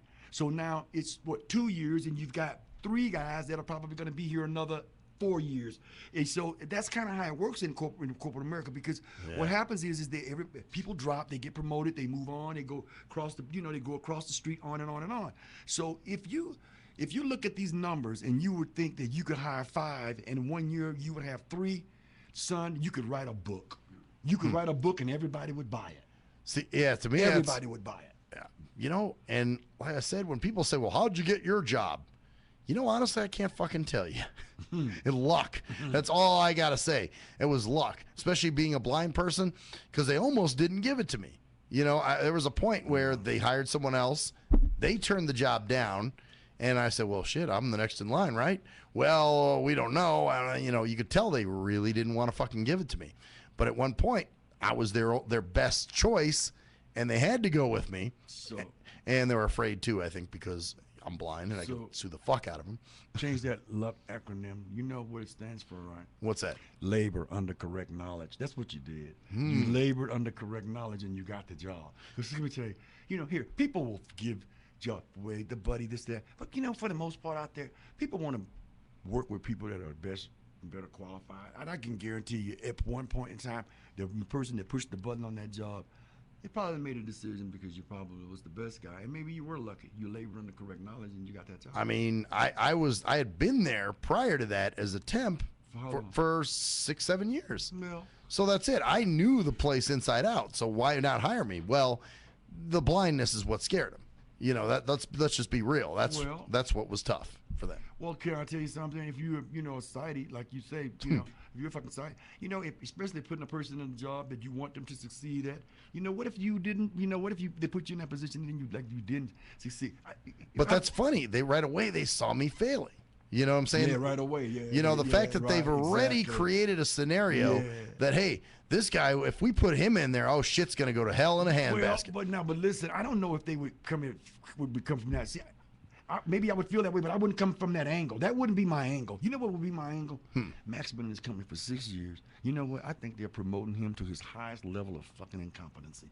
You know, they do that. You know, that's what I would be thinking. Why are they giving Max this job when, you know what? Because of his disability, you know what? He may not fail. And you know, that's what would scare me. And you know, it wouldn't be anything vicious. It would be. So the other side of it where. Damn, if we do put him in and he really, well, you know what then? Their worst fear just came the fuck true. Because I've been doing this job now for 9 years. Well, you know what? As a matter of fact, August 8th will be 9 years. Well, you know what? For them, you know what? That's a feather in their cap. Because if they think in the way I'm thinking now, I don't know if they're thinking. Because the way I would think is that. Well, it's all new people now. You know what I'm saying? You know, you've been in this company for 6 years. You have a great job at where you're at. Now we're going to promote you and put you in a position that we're really not too sure about. Because you know what happens in most companies? They promote you to those positions, and when you don't do those jobs, those 6 years that you did in that other position, they don't remember. They just walk you to the door, and you're out. And you know what? And I've always been afraid of people who get promoted in the business that I was in, because you know within a year they would be gone. Right, they're leaving. They would be gone. They're going to leave soon. So what's the point of even grooming them or doing any kind of shit when you know they're just going to take? Well, and then we go back to the thing again about the sharing the knowledge, because you're always afraid that somebody's going to take that knowledge and then use it against you later. Whether it's leaving and fucking you over and leaving you holding the bag, or something that they're really just going to blow you out of your job. Well, you know what they do now in corporate America? They make you sign these non-compete agreements. I had to sign a non-compete agreement twice since I've been in Las Vegas, which when I left these companies, these guys absolutely told me that if I were to take any of their secrets, if they caught me using anything, and quite frankly, they'll sue your ass. Yeah, and I couldn't even go to work for 1 year to a similar company. See, and I think corporate America creates a dirty, just dealing and on all situations in a workplace, you know what I'm saying? Because now you've created a sort of what's the word I'm looking for? Not a society, but you know what I'm saying, right? An environment, an environment of mistrust and of, oh fuck, well, you know, get them before they get me. It's almost like prison, man. No, it is, but you know, let's say this, Mac. Max, if you owned a business, say you owned a business, and in the business you actually invented all these scripts and you invented all these things that have made this business successful. Now, there's let's just say there's 2 other companies in the same area that's similar to yours, but they don't quite have the processes that you have, and these are the processes that you invented these processes, they're yours. Man, I'm gonna be honest with you. People will sell you out for any reason. So I don't dislike non-compete agreements, because if I got my stuff, I don't want, you know what I mean? I don't want Joe across the street to get my shit. Just to grab it for a couple bucks. And I understand that. Oh, I understand that too. But fuck, this is a good topic. We'll be right back, bitches.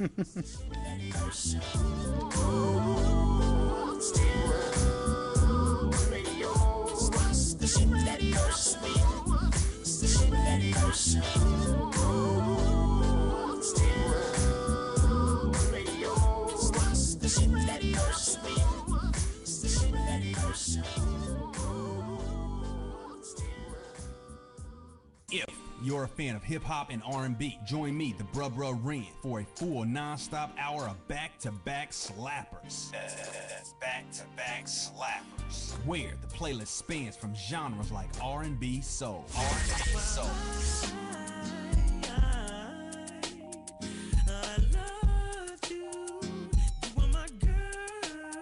Hip-hop bangers like 25 sitting on 25 mil, I'm in the building and I'm feeling myself. Rest in peace, Mac Dre. I'ma do it for the pay, okay? Getting paid, we'll holler whenever that stop. My team good, we don't really need a mascot. Classic throwbacks like. Well, I'm peeping and I'm creeping and I'm creeping. But I damn near got caught, cause my beeper kept beeping. Now it's time for me to make my impression felt. So sit back, relax, and strap on your seatbelt. You've never been on a ride like this before. Every Friday night at 9 o'clock Pacific Standard Time. And Saturday at midnight Eastern Standard Time. Only on the Tough Love Show on JNJ.FM. Hey, most people don't plan to fail, but a lot of people fail to plan, and it really don't have to be like that.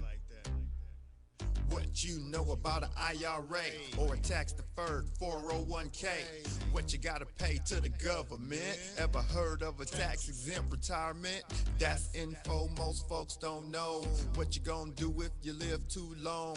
What you gonna do if you die too soon? Can your spouse afford the house? Will your family go bankrupt if you get sick? You got a plan in place to cover medical debt? I'm not talking about Advil, I'm speaking on long-term ill. You ever seen a bill from that home where Big Mama went to live? It's like $73,000 a year. How you gonna pay for that? How you gonna pay for that? How you gonna pay for that? How you gonna pay for that? You work hard every day, but you really don't like it. You're looking at a retirement crisis. Got a good education, got a good job, got the age and the time, but still got robbed in 2008 when the market crashed. Wanna tell your boss to kiss your bus pass, but you can't cause you upside down and your savings on life support right now. Said you can't cause you upside down and your savings on life support right now. So you wake up in the morning and you put on your game face. Then you run out the house late, headed to the same place. On the bus like I'm stuck in your car like I'm stuck. What you need is a solution, more income and less confusion. What you gonna do, where you gonna go, who you gonna talk to get the info and get money? You can talk to me, you can talk to me, we got what you need, or you can join the team. Build yourself, then build your wealth by sharing what you learn with somebody else. Each one, teach one how money works. Stay compliant so nobody gets hurt. Move like a union, be ambitious. We all independent, follow the system. Move like a union, be ambitious. We all independent, follow the system.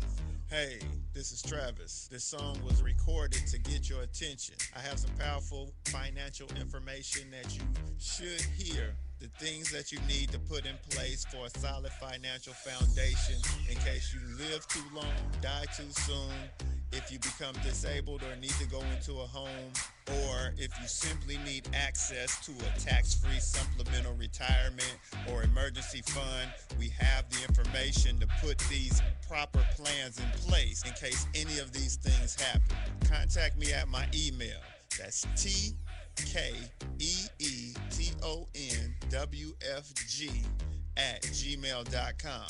That's TKEETONWFG@gmail.com. Let's set up an appointment, sit down at the kitchen table or coffee shop somewhere. I'll show you the information. If you have the need and the means, let's get it done. Or If you're looking for a business with a great compensation plan and a proven system, you should join the team.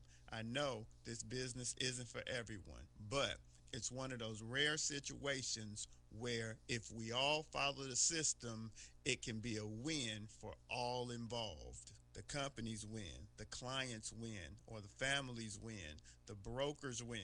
We're entrepreneurs, we're our own bosses. Everyone is a broker. We can make good money and travel around the world on the company's dime. Let's at least try to do it. At last, the wait's finally over. Be Sick returns from a long hiatus with a brand new album entitled Mr. Zero Tolerance. Available for digital download only. Be Sick's no punches pulled approach on the mic gives listeners what they want, as well as gives the rap game a well-deserved kick in the ass, with such hard-hitting gems as the title track, Mr. Zero Tolerance. Mr. Zero fucking tolerance, you fakes at your fun. My tongue's replacing the gun. My toleration is none. Fucking buster and a bitch. Or the laid-back, fun-filled street anthem entitled Change of Pace, featuring Ghost. This is something to bump as a gift to the haters. So turn it up loud just to piss off your neighbors. And if you out rolling, you be getting a ticket. And if you Straight to the guts, blind to the facts. Blind to the facts that your mind's in a trap. Blind to the facts that with time we adapt. Blind to the facts of what you don't understand. Blind to the facts by the media scans. Blind to the facts of what you read in a book. Blind to the facts. Download your copy today of Mr. Zero Tolerance from www.cdbaby.com or go to www.cdbaby.com/cd/bsick2. Download your copy today. Keep the realness in the rap game. Yee! What up, though? It's the undeniable JT Money, a.k.a. the Bitchizer, and you tuned in to STIM Radio with Maxwell Silverhammer and GJ the Jerkman. Heavy that. And guess what? They hate hoes almost as much as I do. So don't sleep on these cats. And speaking of sleeping, don't forget to check out my new single, Hustling, from my new project, Morning Wood. It's going down heavy, baby. And speaking of being out, I'm out like a busted traffic light, you already know. Get him, Jay! We think it's the banning of We speech are First Amendment protection anonymous. material. And if you don't know, you better ask somebody. My boy Maxwell Silverhammer and my bottom bitch Jerk Man will set you straight with some good old true shit and none of that shit that irks me. Hey Maxie baby, I still got them videos. You fill my cereal port perfectly. Bitch.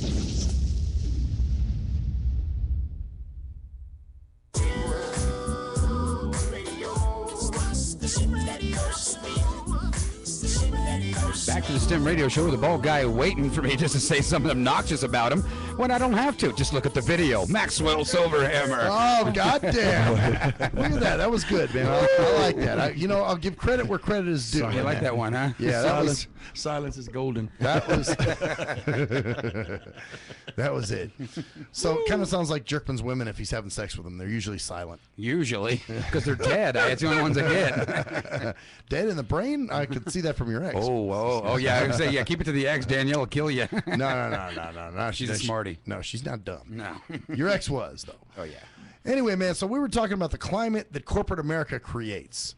And they really do, man, because it's now made a whole society of mistrusting, like you said, people are afraid, that they're going to use things against you. Or like you were talking about the non-compete clauses, which, those have to be in place, obviously. But you're so afraid to tell anybody anything, but it shouldn't be about that, man. We should be sharing knowledge, don't you think? Well, yeah, but I'm not going to give you my secret savory sauce to the chicken, brother. You don't have to. If I'm selling, I just want to know how to open a fucking restaurant because I got my own secret savory sauce. Well, I'm just saying, if the sauce is making me a lot of money, I don't want nobody else to have my secret, man. Well, that's it. And you know what? There's nothing wrong with that. But at the same time, how do I get my own restaurant? I don't want to compete with you. I got my own secret savory sauce that is going to compete with other motherfuckers. Okay, I can see where you're going. You know what I'm saying? That ain't none of my business. Well, that ain't none of my fucking business. We do what you got to do. No, I see what you're saying. In other words, if you just want some information totally in a position where if this guy's probably selling chicken wings and you want to sell hot dogs and he can help you, right? Right. Like, for instance, I'll get drivers sometimes. Well, shit, we got a show over here now who was an ex-paratransit driver. Mm-hmm. And that's what happened. He picked me up one night and he said, man, how do you do this kind of work? How do you get into radio? So I explained what I do and how it was done. Now he's over here doing a show. Really? Yep. It's Dante. Dante's Boxing Nation. Big Dante. He's doing really well. His stuff awesome. Have you watched or you know? I've seen him on the show. Oh, so you know him? You've I met him. Yeah, I met Dick. Oh, okay. I wasn't sure if you met. He's an ex-paratransit driver, but Get that's outta it. here. I laced him one night. He was driving me home, and I told him, "Man, this is what you do. Get outta Call it. here. Here's Jerkman's number. I could have Now, been a that fucker. man's got a huge following. He quit his job. Yeah. Yep. He Exactly. says he quit his job because he's got a following now. Exactly. So I could have been a fucker and been like, "Hey, your show might do better than mine. I'm not going to give you shit." How do you feel about that, though? Really? His show's doing better than yours, and you gave him. You know what? Fuck him. I feel good. I feel good. I'm kidding. Honestly, I like to see people. course. You know, matter of fact, if he didn't do shit with it and he walked away from it and nothing was good, right? Then I'd be like, "You fucker! I just gave you information and you didn't do anything with it." Right. You know, that's the worst shit. No. I hate when I give somebody some info and they've never fucking done anything, and I'm like, "Dude, have you?" You know, no, I haven't done anything with that yet. Oh, because you just want a fucking handout, which is another thing that fucking fires me up. I had last year, I had a guy call me up because, you know, his friend is going blind. So he's like, "Man, I want to give him your phone number and I want you to talk to him." And this is a case of the game being sold, not told. And I even told this guy, he's like, "Can you help me through this, what I'm going through, man? I'm losing vision." I said, "Look, dude, here's what I can do. I can forward you some resources that can help you, but I can't teach you how to be a blind person." You know, because that's not something. Our situations are two parallel situations. I was born this way. You went blind later in life. Right. So then he was like, "Okay, all right, that's cool." So I forwarded him twice, two people. You know, one was the guy that, you know, told me to talk to him and was really pushing him on me. I forwarded him all that info. I said, "Hey, man, did you ever see dude and give him the info?" "Oh, no, man, not yet." "Okay, so you just want me to fucking help this guy out, you know, when I did help in my capacity." But some people just, some people just want a leg up. You know, they want you to do all the work for them, and then they want to take all the goddamn credit later. "Man, I survived and I prevailed," and it's like, "No, you didn't, you fucker. I gave you all your shit. I'd rather, you know, like they say, I'd rather teach you how to fish than catch them for you." Right. So that's my whole thing. Well, you know, people are so fucked up when it comes to, you know, stuff like that. I mean, you can put them all in the same room. You can give them, you know, I just really believe in corporate America that these guys who are at the top, they wake up every day, I really believe, to perform at their lowest level expectation, but they're good counters. They can count the money. I mean, I've worked with bean counters before, and let me tell you what, man, they'll come into a business, and let me tell you, the first thing they'll do is they'll just start cutting, and they don't ever start cutting at the top. They always start cutting at the bottom. They start right with the janitor, and they work their way up. They're machines, man. Yeah, they really are. They are, like Max said, they really are machines. And let me tell you what, I've seen people take places who were real profitable that they thought. And I've seen people come in and just by attrition. Now, I mean, don't fire 10 or 20 people. Don't change a lot. Just move the company in a slow direction. And all of a sudden, the books are double what they had been making without firing a person. I mean, sure. There's a nice way to do it. Yeah. That's what I'm saying. You don't have to fucking step on people. It's called attrition. Attrition. Yeah. Exactly. Yeah, instead of shitting all over people, and like I told you off the air, I wouldn't be good in business. Yeah. You know, I'm a public servant. That's what I do.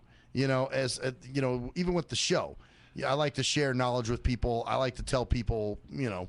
Well, I'm different. You know, give them information. This guy that had the seizure today, I got a guy had a seizure today on my bed today. You know, it's kind of weird. And then the lady, she was a drug salesman from the drugs pharmaceutical company. She says, "Clarence, you got so much excitement around here." She goes, "I want to ask you something. When those people have those things," she goes, "doesn't that take a little bit out of you?" I go, "Nope, business as usual." You're used to it. Nope, business as usual. This is what you do. Yeah, it's what I do. And it's kind of, you know, it's like.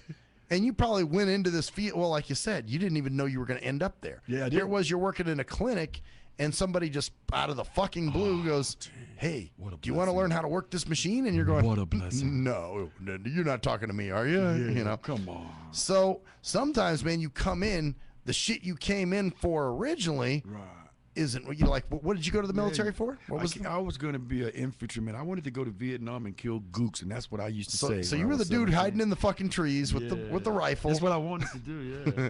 Well, and guess what you wound up doing? They changed my mind. You got a career, man. Yeah, I ended up with a career. So that's why I hate that goddamn question. where do you see yourself in 10 fucking years? Especially nowadays. It's kind of hard to see where you're going to be in 5 fucking months anymore. Yep, you're right. No, that's All right, real. it is a stupid question, but don't you think it deserves some kind of an intelligent answer, though? Not really.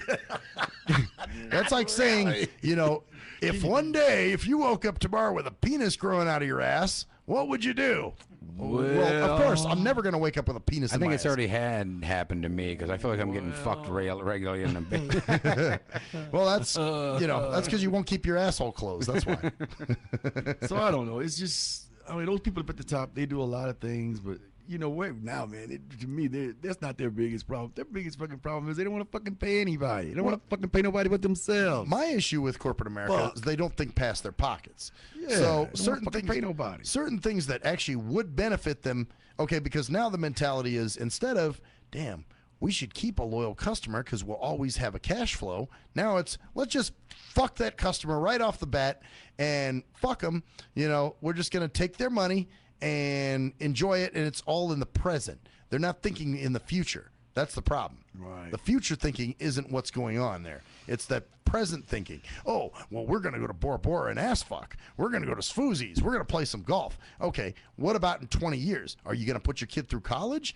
Are you going to fucking, you know, maybe get, you know, your mom or dad gets sick, you know, God forbid, you're going to put them in assisted living if they need it. Right. You know, nobody plans ahead anymore. It's all it's all in the present. It's all present mindset. Boy, I'm telling you what a good conversation you just brought up, because let me share something with you. That's the way it's been. But these fucking millennials, these people that were born in the year, I think it's from my daughter's 1980. Yeah. I call it generation stimulation. Yeah, let me tell you what, they are saving everything. They ain't living on mama now. They're not leaving mama's house. They driving mama's car. They going to college from mama's house. These millennials are changing the game when it comes to being selfish and taking the money for themselves. Well, because you know why?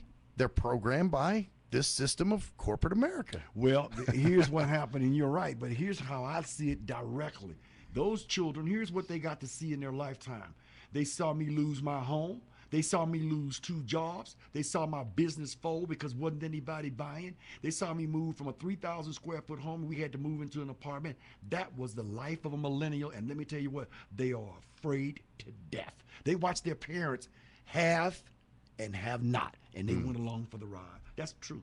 But you know what, though? Sometimes the parents have this mentality of, well, I don't want my kids to go through that, which is okay, which is great, but you're kind of doing the kid a disservice, because I think you're taking some experiences away that in the end could have helped them had they experienced that. You know, it's like I always tell people, let me walk into that fucking wall. Let me walk into that pole, because if you start yelling at me, hey man, watch out, there's a pole. Okay, now I'm not going to learn shit. You're going to miss the pole and hit the car. No, well, that too. Yeah, that's very possible. I missed the pole and the car got me. Well, the car may not get me right now, but the car may get me later. But you can understand, though, that why people would do that, though, right? This is that stuff that Dirkman gets pissed off about, the Society Mac Jesus stuff. Oh, that's my shit. But you understand why people do that, though, right? Because they're just trying to be helpful. I understand, but in the long run, though, they're actually doing you a disservice, because if they're doing everything for you, then you're not equipped when it comes time when you might have to rely on, guess who? Oh, yeah. Yourself. I like mistakes as a teacher, but I don't like running into a wall as a teacher, though. Well, no, but everything, life is, you know, like Billy Joel once said, man, you learn more from your accidents than you ever learned in school. Yeah, you're probably right. So all your fuck-ups, I'm telling you right now, some of the best lessons I learned were from some of the worst experiences in my life. You know what I mean? Because I guarantee I will not repeat those mistakes again. Yeah, I had some of those too. Like, I will never, ever in my life fight another woman. Domestic violence, I will never do again, because they put me in jail for that. They made me go to these horrible classes for almost 6 months. And it was every Thursday night for 4 hours, and every Thursday night seemed like it came every day. And I went in there, and let me tell you what, I didn't learn shit, but one thing. Don't ever fucking do it again. Right. It made you go to the point of, I don't ever do it again. Trust me, I will never hit a bitch as long as I live. Never. You know? But that's funny, man, because I just couldn't picture you doing any of this shit. I was coked up. Doing coke, beating women. I can't picture you doing that, man. You're so... And no, that was bigger, too. Bigger, you know. I'm skinny now, you know. I mean, I'm 70 pounds lighter now. I was bigger then. Wow. Let me tell you what, they would go, they used to call me Rope Man. Here comes Rope Man. Get out of the way. He's crazy. He gets drunk and he'll just start fighting for no reason. What's Rope Man mean? Like you're a fighter? Like the ropes in a ring? I got that name when I was in high school because I played football. I was 6'4" and I weighed 155 pounds. Oh, so you were thin. Yeah, they called me Rope. Oh. And that name still stuck with me. As a matter of fact, they were calling me, that guy was calling me that tonight on the phone because that name stuck with me from. Oh, this the guy you grew up with? Yeah, I didn't grow up from him. We were, but you know, Pastor Bruce is a really interesting guy. We were in the streets together. I won't go over what he did, but we were in the streets together, and he did a lot of things. But he was always a very big. We called him Teddy Bear. He was always a big, warm-hearted guy. And you know what? One day he had a moment of clarity, and he turned his life over to God, which I'm so grateful for. And not only that, the guy is he's very into politics. He says he's radical. I don't think he's radical at all. I think he's passionate, and he has some of the qualities that I think some of the pastors in the United States of America just don't have anymore, you know. And I understand, Bruce, it's hard to sit back and see all this injustice and things that are going wrong, and then just only talk about it from a biblical perspective. Yeah. So, and he has been called a lot of things. He really has on those Facebook, and I'm sure in person he's probably been called a lot worse things. Right. You know, and I just love him because he's resilient, he's good in his faith, and you know. I tell you the truth, I didn't used to like the guy. I used to didn't, and when he turned to this new guy, you like the new character. You like this new personality. I said first, you know what, this guy, he's Uncle Tom, and you know why is he he's a Republican, and I start, you know, this is what I really thought about him. But you know what, I stayed with him because he's a friend of mine first of all, and I stayed with him. And let me tell you something, Max. He started to make sense to me, and then I came to All Talk Radio, and I started listening to people, you know.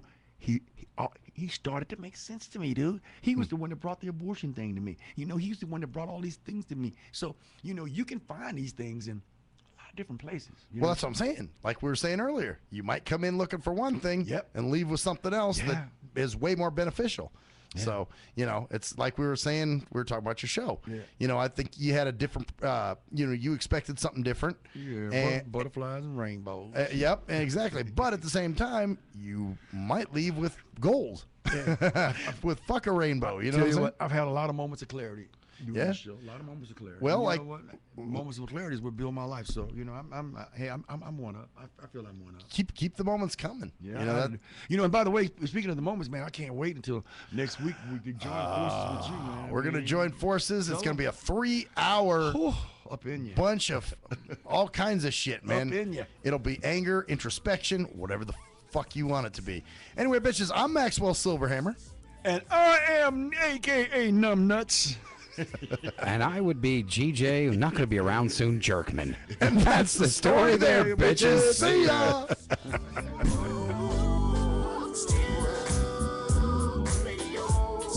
The shit that goes.